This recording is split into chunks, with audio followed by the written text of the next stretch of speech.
The bull dyke will now do her work.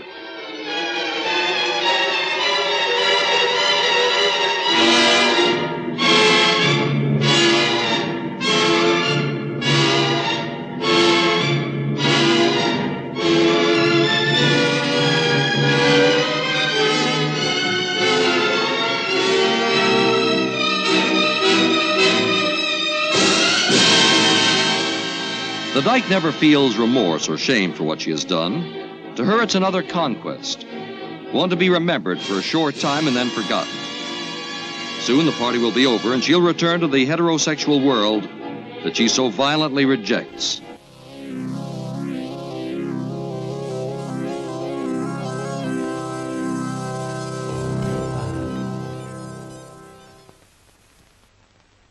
Warning, the following program contains scenes of death. A flood tide of filth is engulfing our country in the form of newsstand obscenity and is threatening to pervert an entire generation of our American children. We know that once a person is perverted, it is practically impossible for that person to adjust to normal attitudes in regard to sex.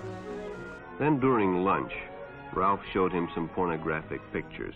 Jimmy knew he shouldn't be interested, but, well, he was curious. What Jimmy didn't know was that Ralph was sick, a sickness that was not visible like smallpox, but no less dangerous and contagious, a sickness of the mind. You see, Ralph was a homosexual. One often wonders how one chooses their said profession. I guess they base it on pay, the ease of travel, the working environment, chances of advancement. Do employees have access to a gym? Now meet Tim Barnett, real name Brad Wagner. Guess you could say he's a professional cocksucker, or if I were being polite, a whore to fill. And it's hard to say what made Tim choose the job he chose. Maybe he just liked working on his knees. Starring in such runaway hits as The Hole, The Hard Bodyguard, Wanted, and my personal favorite, The Black Plumber. Although I confess to never watching it. By all accounts, Tim was pretty popular with the guys, although never a star. Now, when he was in the peak of his career, there was also a serial rapist in Boulder, brutalizing young women with a penchant for sodomy. That's ass fucking for those of you who are ignorant. And although the cops didn't have a clue who were doing it, there's one thing that they knew. The perp's jizz had so many STDs in it that you could have made an STD smoothie. Although I don't know why you'd want to do that. When it was years later, with technical advancements in DNA and whatnot, they were able to find their man. With his porn career long over, Brad, who used to be Tim, was now a real estate agent. I guess it was his turn to fuck people. But the jizz detector never lies, and they threw his diaper-wearing ass in jail. And you think he would have liked prison due to his proclivities, but apparently not. And he hung himself with his bed sheets, which I guess is still death by porn.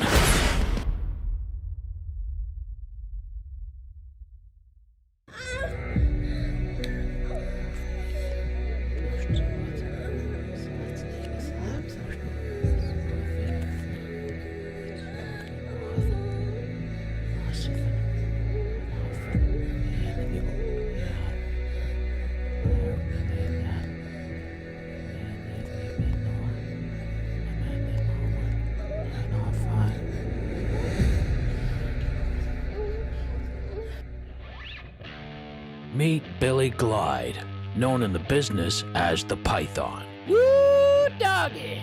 Now I'm just gonna put this out there. If you don't like this, there is something wrong with you.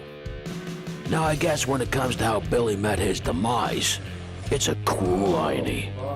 Because the star of over 1,300 movies, who had the dick the size of a 4-year-old's arm, didn't meet his maker from AIDS, drugs, or a self-inflicted gunshot wound. He met his maker from having a backup plan. Let me explain. You see, Billy was getting less roles because he wasn't able to get it up as good as he used to, so he started a side hustle, a moving business. One day while he was out moving, he got bitten by a rattlesnake. I kid you not, the man who was nicknamed the Python, getting bitten by a snake. Now here's the kicker. Billy had a porn movie that he was shooting that night, and he didn't want to miss it because the roles were few and far between. So he told his girlfriend he was going to get the snake bite checked out after he put his python to work. Well, after Billy shot his final scenes, and I guess his final load, he dropped dead right there in the dressing room. Death by snake. Death by porn.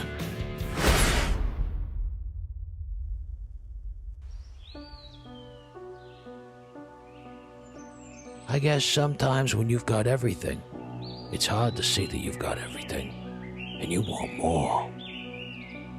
Case in point, meet one James Craig. And James here has a successful dental practice. Being the fact that he was a workaholic, well, he earned it, tooth by tooth. My name is Dr. Jim Craig, and I practice at Summerbrook Dental. Now, although Jimmy here has been blessed with a successful business, beautiful wife, and 6 lovely kids, but that doesn't satisfy his appetite, because when you have an appetite, you have a hunger. My name's August. Hi, August. What would you like to be when you grow up? And when you got a hunger, you gotta feed. I want to be a motherfucking porn star. I want to fuck somebody. Jim has ideas what he'd like his wife to do in bed for him, and when she said she wouldn't do it, he decided to do something about it.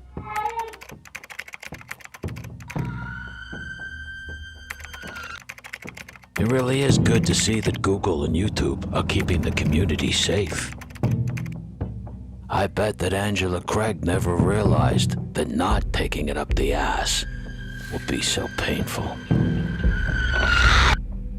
Because little did she know that those delicious protein shakes that her loving husband were blending her up every morning were not what they seemed. By the time his complacent wife figured it out, it was a little too late. But it didn't take the mountain climbing cops too long to figure out what had happened, with the help of a mistress with a big mouth. But don't worry, Jimmy. I can tell you for sure, where you're going, there'll be plenty of ass fucking. We are on our fucking way because we just literally spent the last 3 hours trying to get the van started because they made... You having a good fucking tea, Yeah, Phil, fucking Ben? am. Go on, keep talking. I better fucking start driving. So with a fucking aggression, the last 3 hours we've been spending out here trying to get the van started. Now, this happened... It's hard to feel sorry for Sophie Anderson. Prostitute, porn actress, internet celebrity, woman who claimed that she'd slept with over 80,000 people, who called herself the cock destroyer, who favored orgies rather than one-on-one sex. But when you look at her, you can't help but feel pity, maybe even a bit of sadness. With a scumbag boyfriend who manipulated situations and was nothing more than a pimp. A couple, when you added up their combined IQs, they were still in the double digits. A mother of 4 who'd given up all her kids, had a cocaine addiction, even had a GoFundMe for her breast enlargements. But it was after her boyfriend and fellow porn actor died, believed of an overdose. I guess it was too much for her, because it was 2 weeks later it was believed she took her own life. And she joined them, wherever that may be.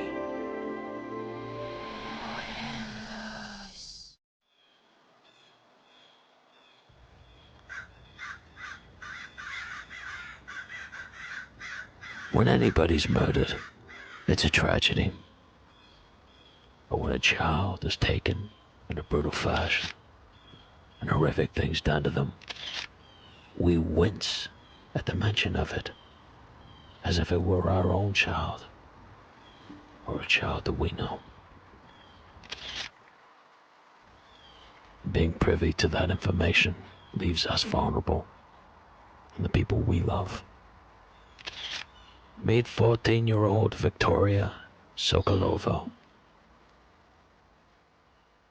And I guess she's like any other 14-year-old teenage girl, wondering when she's gonna get her first boyfriend, her first kiss. Insecurities. She's too fat, she's too skinny. Wish her parents would try to understand her more and stop being so unfair. But now, what you're witnessing is the last hour of Victoria's life. She'd met a boy online. He'd wooed her, charmed her. I guess told her all the things that she wanted to hear. how pretty she was. In the end, it was worth the punishment for her to go out and meet this boy in the park. After all, it wasn't far from her home.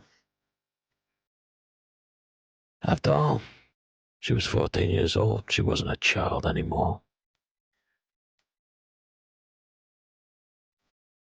Unfortunately, this boy's intentions weren't pure. Stepping out of the darkness, he beat and raped her. And he smashed her skull 14 times with a hammer, till she was almost brain dead. Taking off the rest of her clothes, he had sex with her again. Then in the cold black night, he dragged her nude body 150 yards. Then he sat her on a park bench, posing her with her legs spread open to humiliate her, knowing in a couple of hours it would be busy with dog walkers. Victoria was a shy girl. Coroners figured she probably lived an hour or two, sitting there, naked, unable to move. Crying, freezing cold. Maybe crying for her father, her mother, or someone to save her. When they found the individual through Facebook postings and CCTV footage, at first the judge didn't want to release the boy's name because he was only 16, still a child in the eyes of the law. But when he'd found out that he'd been watching porn just before the murder, and afterwards he laughed about it and had no remorse. I guess the judge figured he didn't know the kid anything. And surprisingly, although it was the brutal murder of a child, it only made the local papers. I guess the national media outlets would have considered it racially insensitive to cover the story. I guess it's pretty safe to say that everything in this modern world may not be what it seems.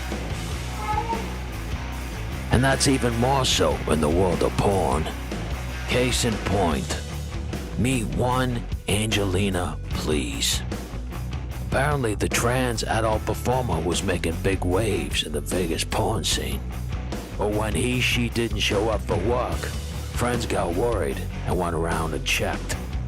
Knocking on Angelina's door and no one answered, they broke in. And they were met with a stank that used to be frank. Then for 5 days in the Vegas heat, toxicologists say that Angelina Please died from acute cocaine poisoning. But it was most likely a massive stroke that brought her down, and she lay there for 3 or 4 days, paralyzed. And a bloody nose had suggested that the maggot started eating her before she passed. Yummy.